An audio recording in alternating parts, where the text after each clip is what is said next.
when we bear witness and hold space for someone who's in transition, whether it's a person who's giving birth or a person who's dying, our job is to be able to take in the stimuli, to take in the information at hand, to be able to serve the situation. And that's how we use this body then.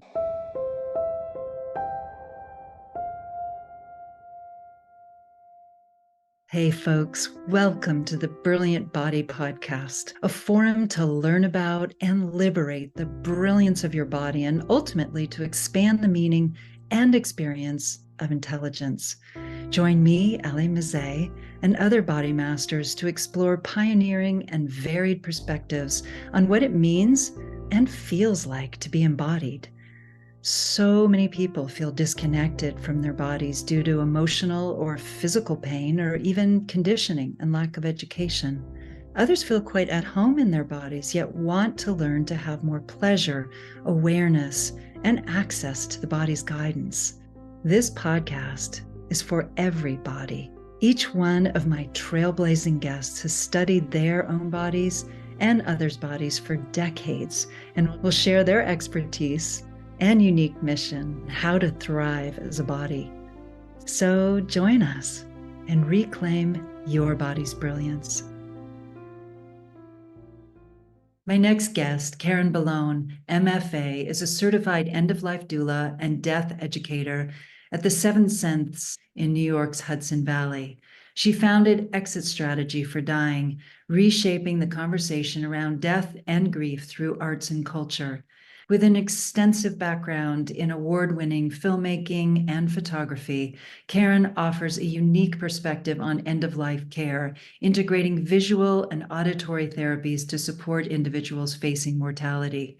Through somatic and sensory awareness, she employs various techniques like visual, sound, and meditation therapy to bring comfort and celebrate the life of each individual.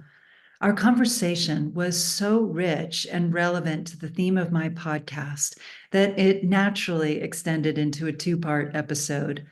Karen graciously answered all my questions and more, prompting a deep exploration of topics that resonate with every human experience. Without further ado, let's welcome the brilliant body Karen Bellone. Glad you could make it. I'm glad we're doing it today. How are you doing?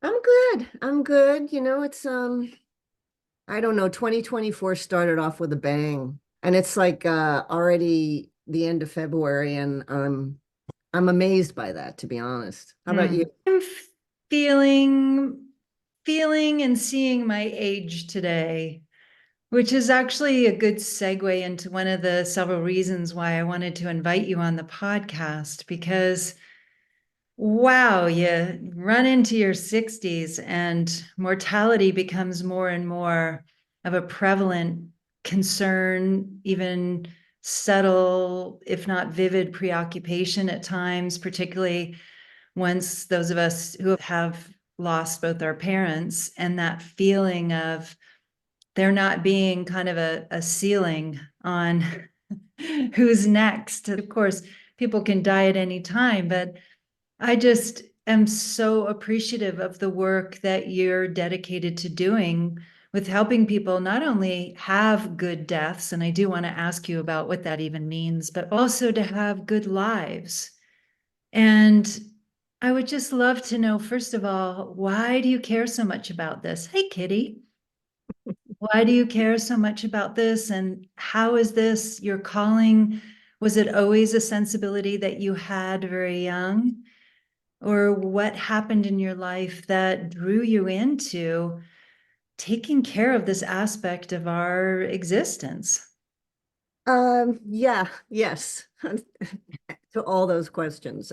I think it was always a part of my existence from very young childhood. I definitely had a relationship to spirit, which is not necessarily Thelma loves to be on camera. I love how there's a black cat going back and forth in front of us, considering that age-old symbol of death.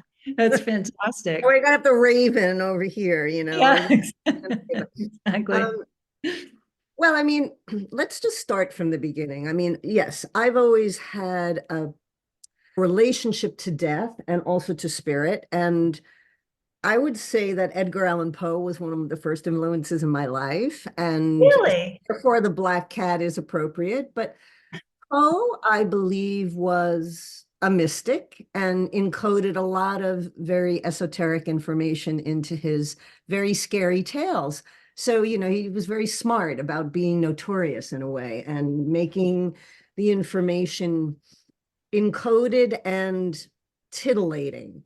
So it would take a certain amount of focus and dedication to paying attention to what's in the words, what's in the work, in order for people to sort of get underneath the surface of it. Anyway, that's an aside, but I've come across other people in my lifetime that see that same thing about Edgar Allan Poe. So that's a side that most people don't even think about with him. Although I would say the French do.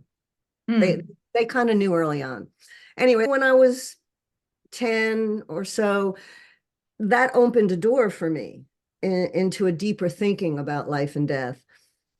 I also grew up in a 21 room Victorian house with three generations of my family. And my uncle died very suddenly at 24 in a Jeep accident. And he stayed in the house.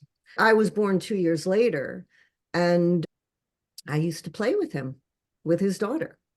And that was a given, and we didn't discuss it. It was just a given. So as I grew older, I realized that that was not something that everybody believed was a truth, not necessarily in my own family, but you were judged by other people if you discussed anything about communing with the spirits. So Hmm.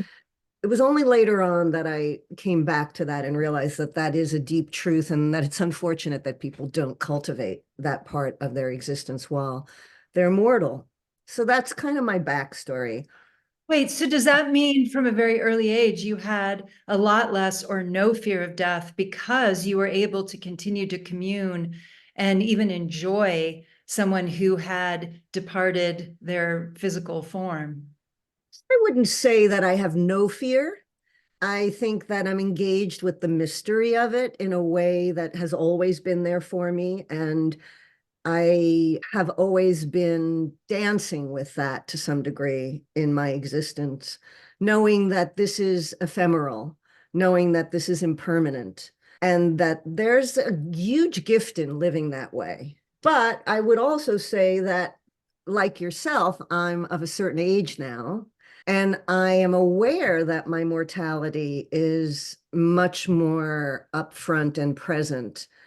Although, we have no idea when any of us are going to shed this mortal coil. But as you get older, you do the math and you realize, like, well, I can only have so much time left. The thing about dying and approaching having a conversation with oneself about dying is that we live in Western culture in a very claustrophobic kind of thinking about mortality and what might be greater story that we are within. And so there's not a lot of places to go to find information. Like I said, if you talk about spirit or about after death, people look at you like you're crazy. I mean, I think we can pretty much say that most people will, although the more you speak with individuals, the more you start to hear people's own stories of, I had a dream of, or I had a visitation from, or I've had this intuition, or I feel. So that's how I come to speak to you about this, because Oh. this is all body-based knowledge. Well, I So, just wanted to add that I have a farmer neighbor, for example, and he is absolutely clear that ghosts exist and he experiences them. And I don't think he would necessarily consider himself a mystic, but he does live in a rural environment in very old buildings. And yet his wife, who grew up a few miles away from him, has never had that experience and thinks it's a bit nutsy. So I just wanted to add, I think, of course, it depends on the culture you're in.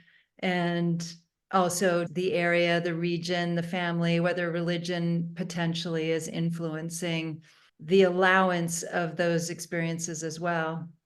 Absolutely. Religion plays a big part in suppressing this conversation or looking at it from a very regimented and only one perspective point of view. But you bring up a really interesting point about your neighbor, because I wouldn't say that I knew this, but as I got deeper into this work, I started to see the relationship between memory, place, and nature. So once you start to allow yourself to perceive what is greater than us, or what continuum we exist within, which of course is nature, and place holds memory of the lives that have been lived there, whether it's a building or it's the land itself. And then, of course, there are all these different forms of memory. There's our individual memory, there's collective memory, there's ancestral memory. And all of these things are there to feed us if we choose to tap into them. And I think there's more information there for us that's not verbal. It's a remembrance. It's an understanding of something that's still held within these vessels, these mortal vessels that we hold, that are the shell, basically, for this lifetime. And that's one of the things that I try to really encourage people in my trainings, which I don't train people to become death doulas necessarily. My training is more about the work that I believe is inherent in being a doula and bearing witness and being present to accompany those who are transitioning in death. But I also see it as tools to live a much richer, a much more connected existence while you're here. So my thoughts are about the reciprocity of both sentience, which is the intelligence of this body connected with the mind, and presence, which is invisible, but we can be a container of presence. So it's learning how to relate to this vessel, this body, in ways that we are not normally taught to think about this body. And that's why I'm so attracted to everything that you're doing, and how I felt there was this crossover and connectivity between the work that you're bringing into the forefront and the work that death doulas are doing. It's very different, but we're both honoring and looking at the inherent power and knowledge that the body has. And this is, I think, very new and very ancient. It's new to modern culture because we've just been living in this part of our bodies for at least the last 100 or so years, or a few thousand. At least in white culture, white Western culture anyway. Yeah. Yeah.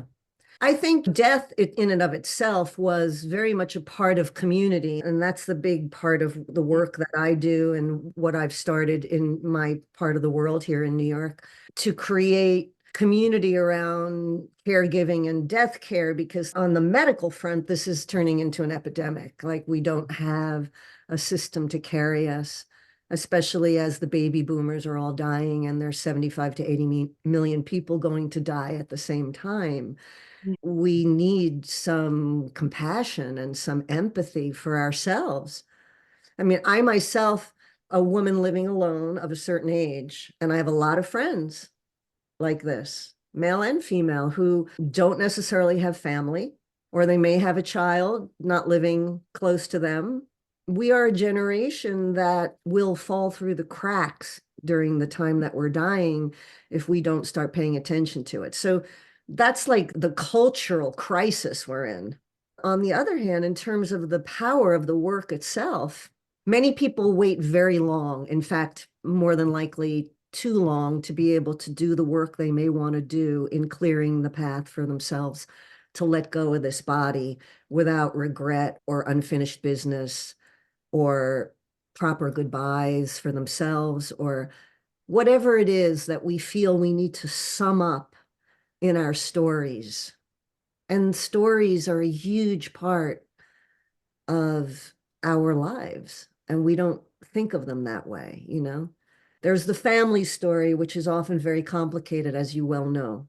There's the narratives that we hold for ourselves as the stories we think are our stories. But as we're starting to shed this mortal coil, those stories start to fall away. Those narratives that we've told ourselves, they start to fall away. And the truth of our story starts to become revealed to us.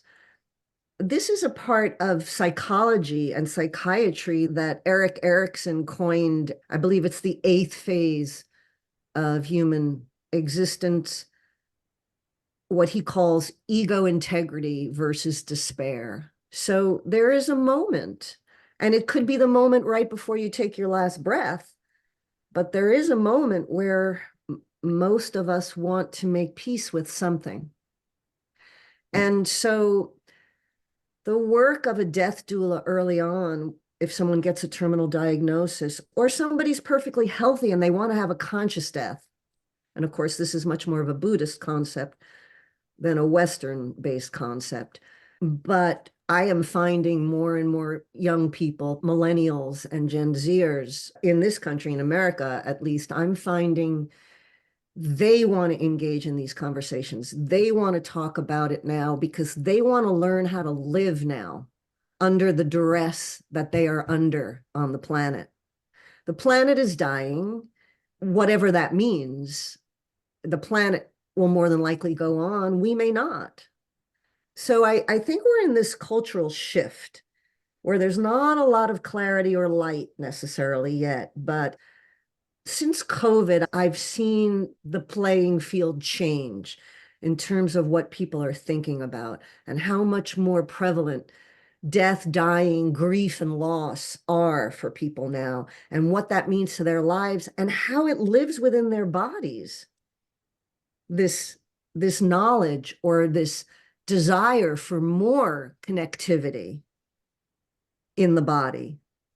Yeah, the pandemic, it's interesting. Even if people didn't have close ones, loved ones die around them, it was a shock for all of us that life could be very different than we ever imagined possible, for sure. Even if we weren't particularly afraid of dying ourselves.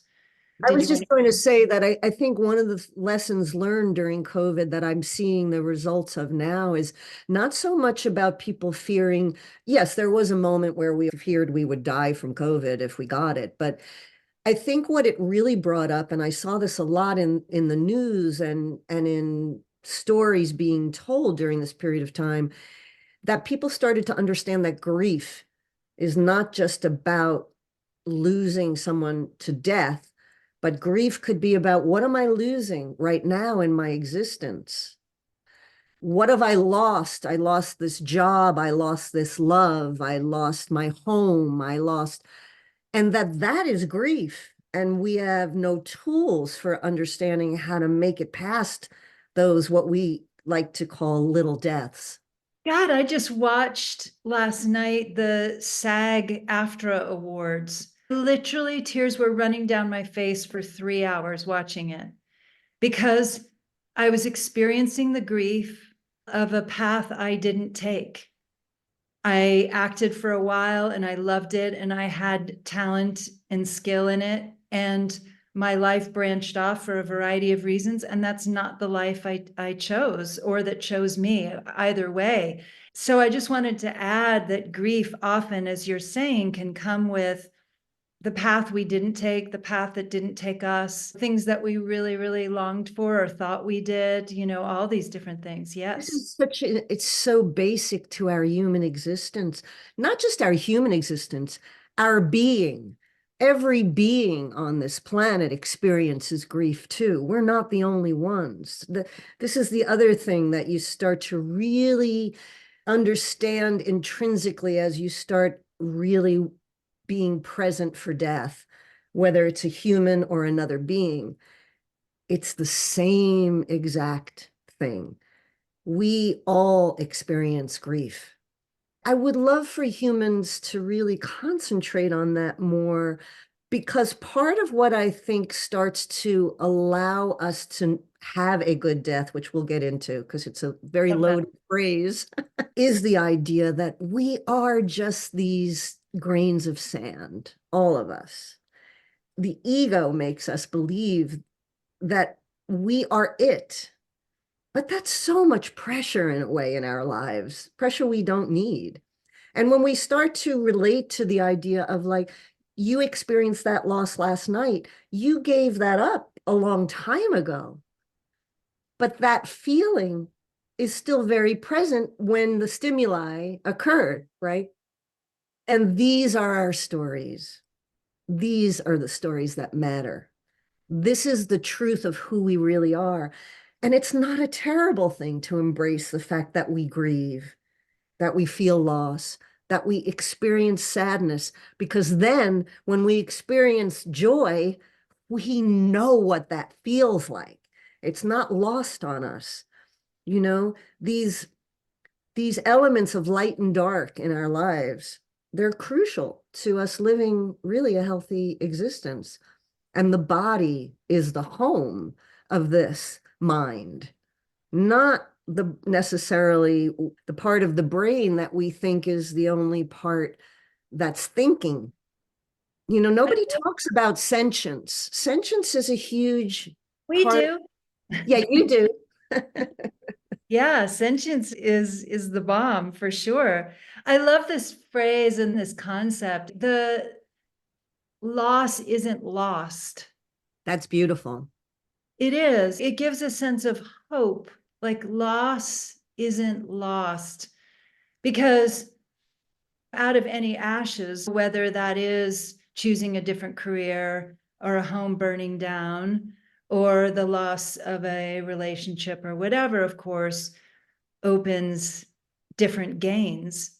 And that is the experience on planet Earth. Maybe some other planet or some other plane, it is designed very differently. But here, wow, it is quite the path to have to constantly oscillate between loss and gain and loss and gain, and being able to get more skilled and aware of gain, which for some of us can be really difficult. It can be easier to keep the focus on what's being lost rather than what's being gained, which of course is what the practice of gratitude is all about. Absolutely. Absolutely. And I think too, really loving your body as the vessel, which I know so much a part of the work that you do in I healing people. actually don't see it that way. You Don't? keep using that word. I do not. Which word? Vessel. You don't see the body as a vessel. No, I How do you? don't. Well, whenever anybody talks about a vessel or even a temple, to me, it implies a duality and a disconnect. It implies that something other than what the rest of us is this emptiness that we then inhabit or fill. For me, every cell is a vessel, perhaps, but to me, it's so infinite. If we have trillions of cells, every single one of those cells is a vessel, in my view, if you're going to use the word vessel. It isn't I just like agree. one vessel with something poured into it while we're alive. And I do think that the more conscious, the more sentient we are, the more we experience our sensational existence and our emotional existence and our energetic existence and all these different ways of sensing ourselves in intricate detail throughout our body experience, the more embodied or the more available we are, as Philip Shepard talks a lot about, to relating to the world. I agree with you. Every cell is a vessel. Every aspect of what is alive while we are alive is terrain, essentially, for experience and sensation. I think of it differently only because in my work, I think of the body as a vessel and a container which holds the life force and the spirit, because Mhm. that is what leaves this body. For And sure. I just see it as trillions of vessels rather than one. And therefore, it gives me a different sensation or understanding of that metaphor that I don't have when I hear the word vessel. So that distinction may or may not be helpful to people, but it's helpful to me when I'm wanting to feel more what I am as this. mhm. I understand that, and I like this conversation because it really does open up the understanding. You know, words can be so tricky anyway, especially when you're talking about things that don't reside in a verbal realm necessarily. And that have been systematically disenfranchised, systematically exiled, as the body has been, from our sense of identity and from our sense of existence, empowerment, wholeness, all these things. That's why it does matter so much, like the body versus the mind, or the body versus the spirit. It has definitely become almost demonized during many centuries, which I do think in part has to do with why people are afraid of death, because how a lot of religions have made us think of death through the use of language. And of course, the constructs of religion and the ordered universe and the earthly plane, Yes, yes. you know, is not a construct that really makes you feel warm and fuzzy necessarily as you're moving towards your demise. I think so much fear comes from those religious tenets that many people don't even, they just know the tip of the iceberg about certain ideas, and then that colors how they understand it. Oftentimes people will seek the help of a doula when they are given a terminal diagnosis, because suddenly they're thrust into that ego integrity versus despair moment like that. They could Yeah. be 35, they could be 85. It really is about the confrontation with mortality. So many questions arise then that don't necessarily, or they percolate in us and we suppress them more than likely. And when you're given a terminal diagnosis, the governor comes off of that, and you are in a space now that you've never wanted to be in, and you have no tools whatsoever. So I think that's a lot of where the fear begins. That's the existential fear part. Then there's, you know, other more human aspects of the fear that arise. Of course, that's a lot of people think that's about, well, what did my life mean? How much money am I leaving? And that again is the tip of the iceberg, because that's also what we're taught to believe. That's our imprint, is how much we've left behind. What power or fame or success did we achieve in this lifetime? And yet again, those stories start to crumble and break away too, as our real selves are revealed to us. The mask comes off. I think that for me, this work really started. I lost my mother to cancer when I was 29, and that was way too young for me. I was not prepared in any way, shape, or form to exist without her yet on this planet. And that set my life into a certain spiral. Nothing meant the same to me. I was in a very big moment in my career. It was easy to just get lost in that and avoid the loss and the grief that was so overwhelming and destabilizing. But you can only push that down for so long. And so I think it pulled me onto this path eventually, having this relationship already to spirit and realizing I'm not good at science, but there's one basic tenet I do know, which I believe is Einstein, which is energy cannot be destroyed. It can only be transformed. And that has been the overriding principle for me most of my life in many ways. I came to this work kind of through a back door. I've been a filmmaker and a visual artist my whole career. And I went to get my master's in my mid 30s through the Actors Studio in New York. And so, in order to be a director in that program, I had to study acting, which was not something I necessarily wanted to do and I was deathly afraid of. But once I started learning the sensory work and the tenets of what they call the method, I realized that these are tools for humans to live a better and richer existence. That it's a gift for actors to work this way, but these are tools for everybody. And it was like primal therapy for me to learn about emotional memory, physical memory, and to find some methodology for things I already understood and knew. I had no idea that that's what acting would bring me to.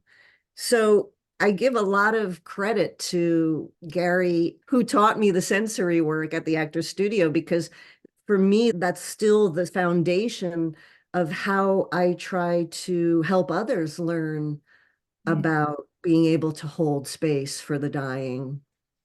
I We, love how you talk about that because while I was in the acting world, I always felt like it's a spiritual path. That was always my experience of it. I think it is. I think it is. And I understand why the acting profession would like to keep that a little bit under wraps because they'll get judged for that too. And a lot of people don't believe that's true. I put out a monthly newsletter called Exit Strategy for Dying, and I've been doing this since before COVID, which tries to demystify death by looking at death and dying and grief and loss through the lens of art and culture and music and poetry and innovation and storytelling, because this is how we make peace during Hmm. these lives with our inherent spirituality, our inherent humanity. We don't necessarily talk about these things. We have these baskets of religion and then mental processes and then what the body does. But it's really a continuum. These are not isolated parts of our existence. And art and culture, to me, have always been how the spiritual underpinning of our humanity gets put down on the ground here, you know? That's what the artists are doing. I love it. I totally agree with you. I'm Thank so you. touched and deepened by this conversation, Karen. And I'm so, so proud and gratified to be able to share this conversation with the world. So thank you very, very much for having it with me.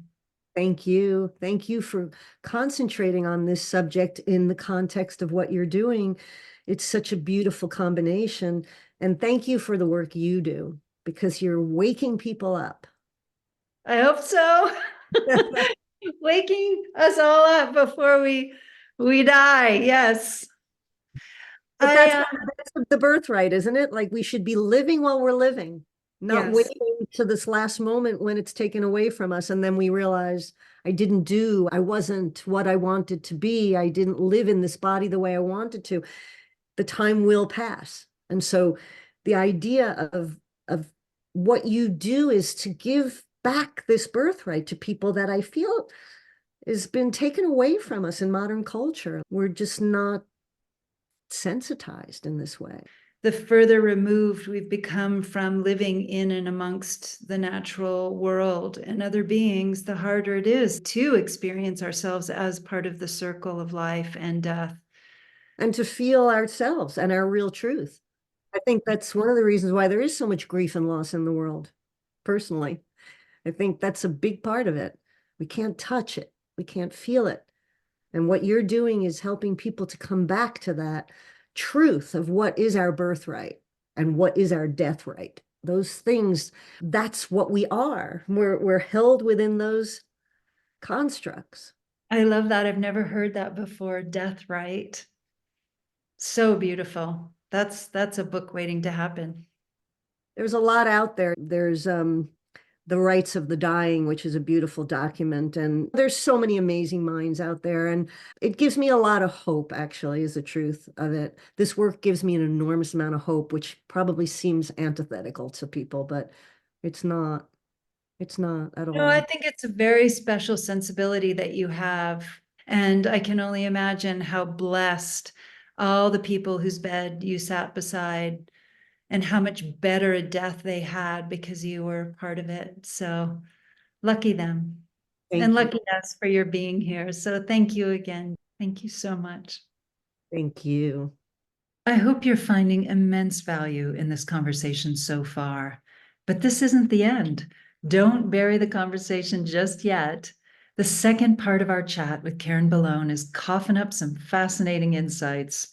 And don't ghost us. Join us in resurrecting this episode in part 2 as we discuss assisted suicide, good death, what people think about and talk about in their final moments, our experience with Alzheimer's and dementia, normalizing conversations around death, and so much more.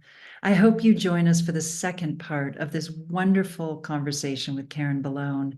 And please forgive my millennial co-producer who couldn't resist slipping death puns into the copy. Thanks so much for sticking around till the end. If you enjoyed this episode, please give that like button a little click. And if you haven't already, make sure to subscribe and hit that notification bell. I've got a bunch of fascinating guests lined up with trailblazing experts in the field that I'm really excited to share with you. I'm eager to hear from you too, so don't be shy. Drop a comment below. Share your thoughts, suggestions, or just say hi. Your insights on this episode mean the world to me. So go ahead, spread some love. Like, subscribe, hit the bell, and share your thoughts below. Your support keeps this channel going strong, and I'm genuinely grateful for each and every one of you. Till next time, stay brilliant. I hope you found this episode inspiring.